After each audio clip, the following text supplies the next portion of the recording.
Bom dia, gente. Vamos para mais uma aula de geografia. Hoje nós vamos trabalhar um capítulo novo, uma unidade nova, que é a unidade do Centro-Sul.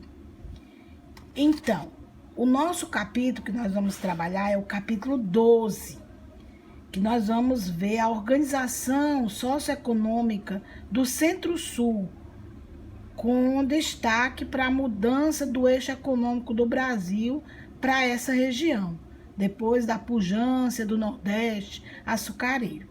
E o papel da plantação e exportação do café na economia e como essa atividade serviu de base para a industrialização.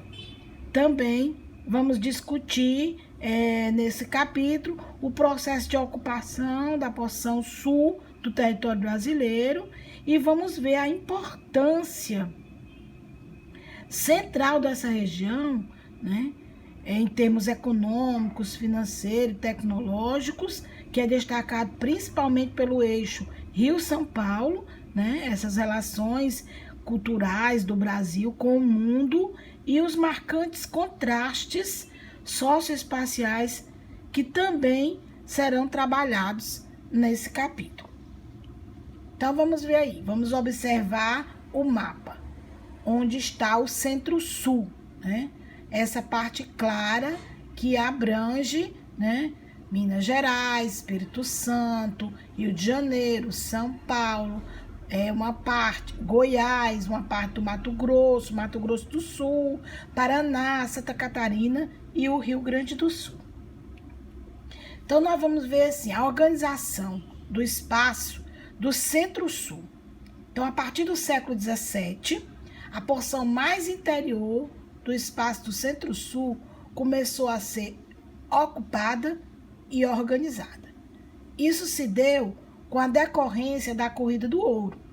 Então, a necessidade de abastecer a sociedade mineradora levou ao desenvolvimento de atividades agrícolas e comerciais. A mudança do eixo econômico para o Centro-Sul. Então, em 1763, a capital do Brasil era Salvador. Então, ela foi transferida de Salvador para o Rio de Janeiro. E nas primeiras décadas do século XIX, quando a atividade mineradora começou a declinar e o açúcar e o algodão começavam a perder a competitividade no mercado internacional, surgiu um novo produto agrícola para fortalecer ainda mais o crescimento e a estruturação dessa região, o café. Então, o café tornou-se a base para a industrialização do Centro-Sul. A atividade cafeeira teve início no Rio de Janeiro e, posteriormente, irradiou-se para São Paulo, sul de Minas e Espírito Santo. Nas primeiras décadas do século XX, os cafezais alcançaram as terras dos estados do Paraná, do Mato Grosso do Sul. E aí o Brasil passou a ser o maior produtor mundial de café. Então, nós temos aí a expansão do cultivo do café no Centro-Sul, né? A legenda aí até 1850, depois de 1850 a 1900, de 1901 até 1950 e depois de 1950, que foi a última expansão da agricultura do café. Então, inúmeras ferrovias e estradas foram abertas para o escoamento da produção cafeeira. Nas proximidades dessas estradas, começaram a se desenvolver aglomerados urbanos, alguns estabelecimentos industriais, que foram os embriões de grandes cidades da atualidade.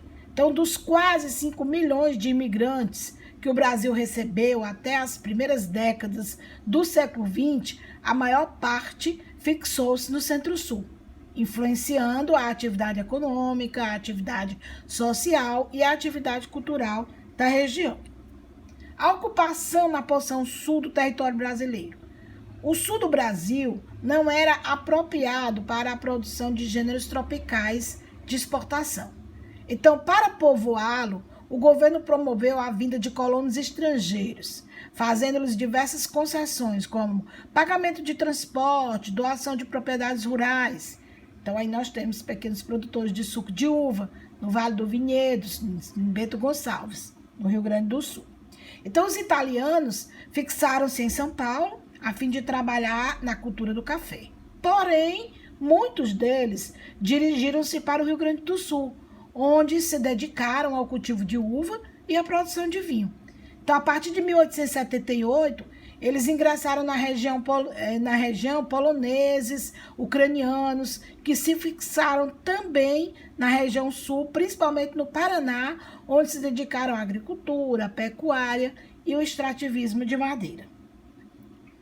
A ocupação efetiva do sul do país deu-se, então, a partir da segunda metade do século XIX. Desde o início, esse povoamento teve como característica as relações de trabalho livre e a existência de médias e pequenas propriedades rurais. Então, isso contribuiu para um crescimento contínuo no mercado interno, o que acabou favorecendo posteriormente a estruturação de cidades cuja população apresentava níveis médios de vida superior ao do restante do país. Então, a atividade industrial. A partir da década de 1930, a importância do café na economia do Centro-Sul e do Brasil começou a diminuir. O acúmulo de capitais proporcionado pelo cultivo do café, a renda ferroviária, a rede ferroviária, a modernização dos portos, a mão de obra qualificada dos imigrantes e o crescente mercado consumidor foram fundamentais ao desenvolvimento da atividade industrial, que acelerou o processo de estruturação do espaço do Centro-Sul, comandado por São Paulo. Aí vem as ciências e a tecnologia. A região abriga boa parte das melhores universidades dos centros de pesquisa. A existência desses centros de pesquisa e, portanto, de mão de obra atualmente qualificada, permitiram a instalação de indústria de telecomunicações e de aeronáutica como a Embraer. Então, o desenvolvimento econômico apoiou-se na formação de uma estrutura dos setores das telecomunicações, no fornecimento de energia e de transportes, principalmente rodoviária, aeroviária e portuário, e além de indústria de base, como as siderúrgicas, refinarias de petróleo e petroquímicas. No Centro-Sul estão as sedes das grandes empresas comerciais, das redes de TV, das grandes editoras, dos grandes jornais de maior circulação no país. Então, o maior nível educacional e a maior concentração das atividades econômicas contribuíram para que a população do Centro-Sul apresentasse indicadores sociais mais elevados do que os do restante do Brasil. Porém, também apresentou contrastes sociais significativos. Então, o Centro-Sul da economia brasileira, que era a região mais dinâmica em termos de economia, cultura, educacional, áreas que foram gradativamente se efetivando como mais expressivas do país, dos pontos de vista econômico, financeiro e educacional, abrangendo pouco mais de 2 milhões de quilômetros quadrados, correspondente a cerca de 120 milhões de habitantes. Então, nós temos aí a Barra da Tijuca, que é um bairro luxuoso do Rio de Janeiro. Aí nós temos a região que concentra o mais diversificado e amplo parque industrial da América Latina, a ocorrência de uma agricultura moderna em amplos e diversos trechos do Centro-Sul e um espaço também caracterizado pela presença de empresas como forte capacidade de investimentos, grandes propriedades rurais, utilização de mão de obra temporária e de outras regiões no país. Então, nós temos a agricultura moderna em Tabagi, no Paraná.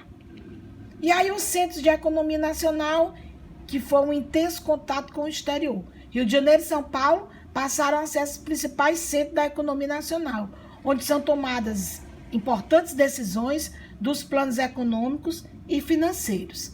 Em virtude do grande volume de pessoas que eles recebem, tanto no motivo de turismo como profissionais, os municípios do Rio de Janeiro e principalmente São Paulo possuem uma ampla e sofisticada rede hoteleira. Então, São Paulo é considerada uma cidade mundial. É ponto de contato intenso com diversas outras cidades mundiais localizadas em outros países, principalmente os desenvolvidos.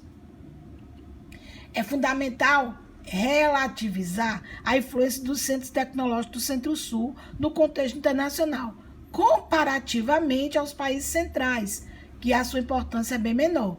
Então, é a região de contato mais intenso e direto com o exterior, responsável pelo maior volume de exportações e importações do Brasil e pelo maior fluxo de capital internacional que interessa ao Brasil. Então, nós temos edifício da Avenida Paulista, em São Paulo. Então, os contrastes socioespaciais. O capitalismo aparece de forma bastante clara e significativa no Centro-Sul. O capitalismo é um modelo concentrador e excludente, caracterizado por um crescimento econômico expressivo e por um grande desenvolvimento. Então, o Centro-Sul é marcado por acentuados contrastes sociais e econômicos. Nós temos aí a favela da Maré, no Rio de Janeiro, e nós temos a Grande São Paulo. Obrigada e vamos às nossas atividades.